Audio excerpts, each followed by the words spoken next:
Wiggle, wiggle. Like.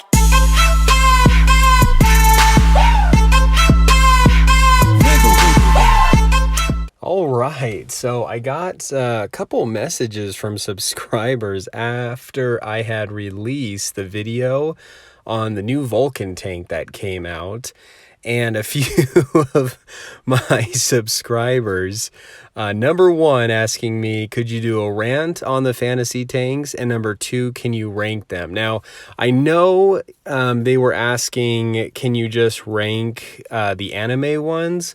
I'll step it up a little bit, and we're going to rank and go through all of the fantasy/anime tanks, ranking them. Now, some of these are a little bit of a gray zone, so I'm not 100% sure whether to include them.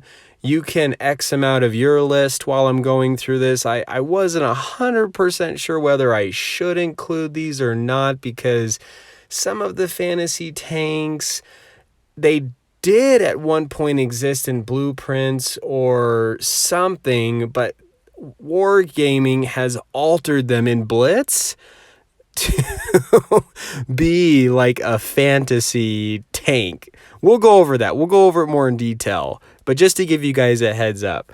So just some interesting things here. Like we'll just go, we'll start from the bottom and work our way up to the best. And now all of this stuff, as you guys know me, is all off the blitzstars.com data. And now I'm ranking this based on win rate performance, how well these things are performing. Now, the one tank that was not included on this list because it hasn't been out long enough to be on this list was the Vulcan. But I'll give you my predictions and my thoughts on where it could fall on the list based on videos I've seen, the stats, and things of that sort. So let's go ahead and dive right in. So the very, very last one, the worst performing fantasy tank is the WZ Blaze with a 50.42%. I can kind of understand why that may be with this. It's got like an IS style tank, not super accurate for a TD.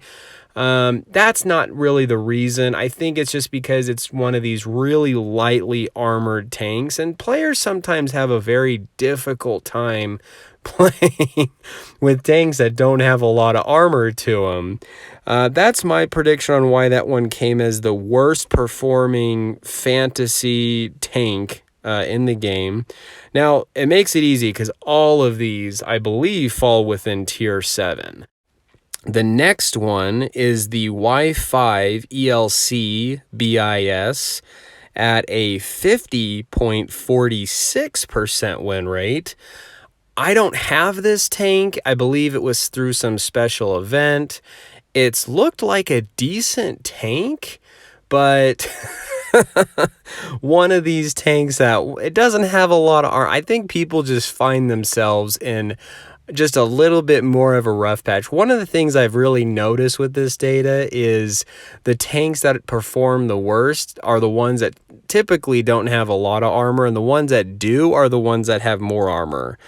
Next one on the list is the Hafen at a 53.40% win rate. So, man, that is quite a jump going from 50.46 all the way up to 53.40%. There is a lot of tanks in between that if you look at the Blitz data. But the Hafen, 53.40%, I don't have this one. Like I said, I'm not a big fan. Now, I know from one of my subscribers, like I had mentioned at the beginning, had commented, you should do a rant. This is where that's going to come into place a little bit, especially with these. Like I said in my previous video, I really don't care for the fantasy anime / tanks. I am much more like the realism. So when I see these things that are just stubby, kind of fat looking, they all look just weird. They all look just kind of weird in my opinion. I don't even know how to describe it, but I just see these things and all I can do, I can't help but just shake my head. So the Hafen. The next one on the list, I do have this one, is the Tankenstein at a 54.10% win rate on average across players. This one is a little interesting. This one came out before the hybrid nation, so it fell right in line with the German. Not so much tech tree, but it's associated with the German flag. And it has two different cannons. Honestly, I've got a pretty high win rate percentage with this thing. Is a little bit of a beast, pretty dang slow.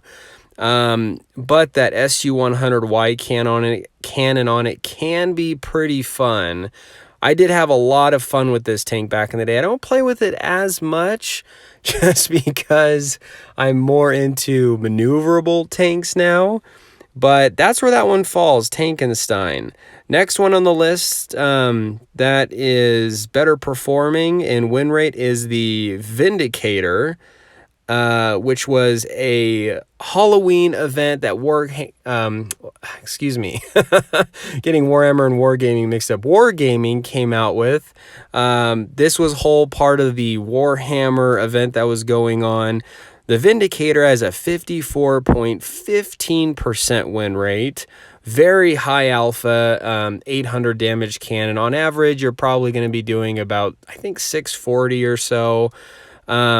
It is kind of a sister tank, not so much, but in relation to damage in terms of the tier 7 branch off fantasy version of an SU-152, except this one has heat rounds.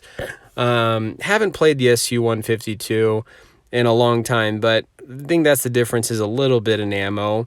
Has some decent frontal armor on the thing. I don't really have a problem too much with this one. I have this one. The gun depression absolutely blows on this thing. Next one up is a tank I had and I just utterly hated, is the Predator at a 54.21%. This thing just bugged me. I did not like this tank at all. It's way too big. It has zero gun depression. You get small tanks that just zip around you. You can't do anything. Can't get your cannon down. Just this fat, massive, unnecessary tall tank with this tiny little turret on top. And just such a pain. Next up on the list is one of the anime tanks, the Nameless, with a 54.70% win rate. Not bad armor. I've come across this thing. This thing can be a little bit of a beast. I think, honestly, in terms of gameplay, it's not a bad tank in my opinion, but it just looks, in my opinion, I just think these just look I just think these things look ugly. Like I do not like how these tanks look. They just, once again, fat, stubby, just a head shaker. So there's the Nameless, but in performance, not too bad. Next one on the list was a Halloween event tank, the Gravedigger, at a 54.75% win rate. I believe a 6-shell auto-loading mag called the cannon called the nail gun. Not bad. It has fairly good armor. You do struggle against tier 8 a little bit, but when you're against tier 6, even sometimes tier 7, very good armor, and its ram ability is very deadly. Not bad. I don't play it a ton.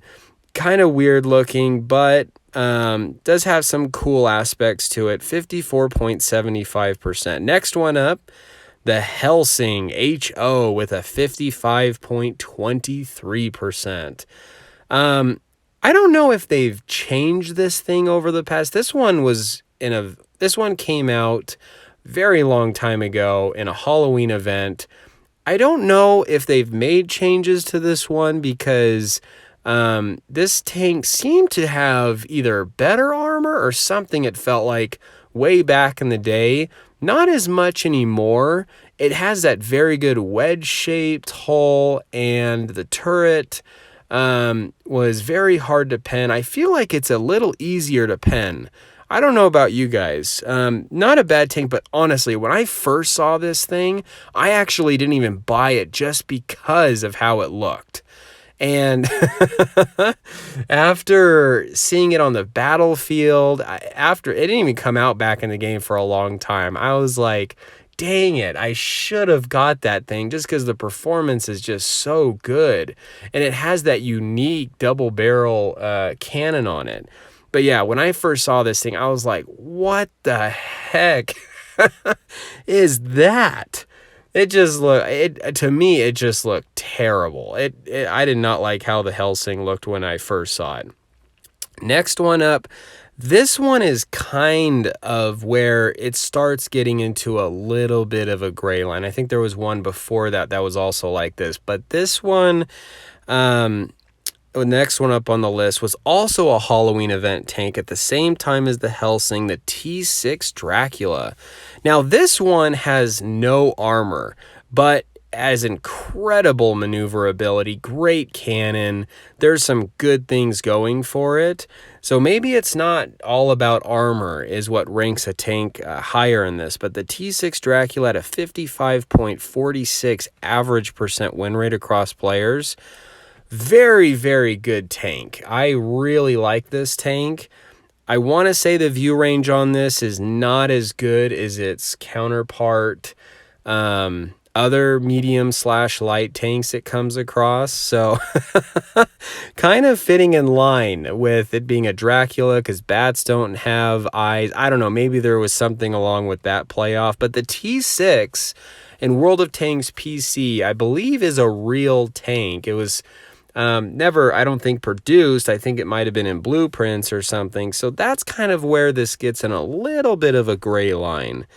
Now, there's only 2 left on the list, and I'll completely leave it up to you, but I just wanted to include them. The first one, whether it's a fantasy tank / anime, that is a bit on the gray line side. But the next one up, before number 1, number 2 was the Lupus. I had a subscriber help me pronounce that, so shout out to you. Thank you. He actually wrote me how to pronounce that. So this one, 57.27%. This is a pretty good tank, but in my opinion, I can't get over how bad these things look. They really, in my opinion, just look so ugly. I mean, I will flat out, I don't even care sometimes how good these tanks look. I just will not buy them. I can't drive something that just looks ugly. And I am, like I said, just not a anime fantasy tank, lover that much. And so, yeah, just, oh man, I don't even really know how to describe some of these tanks because they really just kind of have their own look to them. And I really don't even know what's going on or how they came up with the design for some of these things. Obviously, I think it's based off of some sort of show or something like that. Never seen it, so I don't know how. I believe it's from anime, so it's a Japanese anime show, I believe.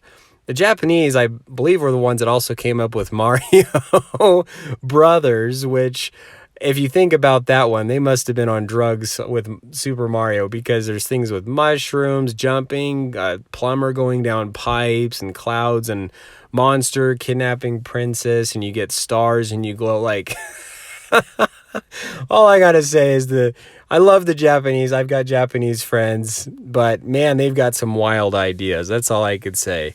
And so that one was number 2 on the list. Now, number 1, that ranked as the best performing one, but is very much so on that gray line because of it being somewhat of maybe a real tank mixed with the fantasy aspect, is the Smasher at a 57.37% win rate. Very OP tank. This one absolutely did not surprise me that it was ranked number 1. The reason why you can exclude this from the list or include it is because the KV2 did exist. This is just kind of more of an enhanced wargaming version. And when this thing came, I don't know if this is associated with a TV show or something, but there was characters on like the advertisements. I really don't know, but Smasher, the beast, collectible tank. I do have this one. When I saw it, I got it primarily. I just love the KV2. And so anyway, so that is the list, ladies and gentlemen, ranked, trying to include all the fantasy and anime tanks in one, give you guys a little bit more. Now, I did tell you the Vulcan wasn't on this list, but if I had to rank it, I would say it would definitely not come in at the top. It is not as good as the Smasher. No way. Not as good as the Lupus. Definitely not as good as the T6 Dracula or the Helsing. The Gravedigger, not as good as the Nameless. Honestly, I think the Predator did have better armor. This thing the Vulcan does not look like it has good armor at all.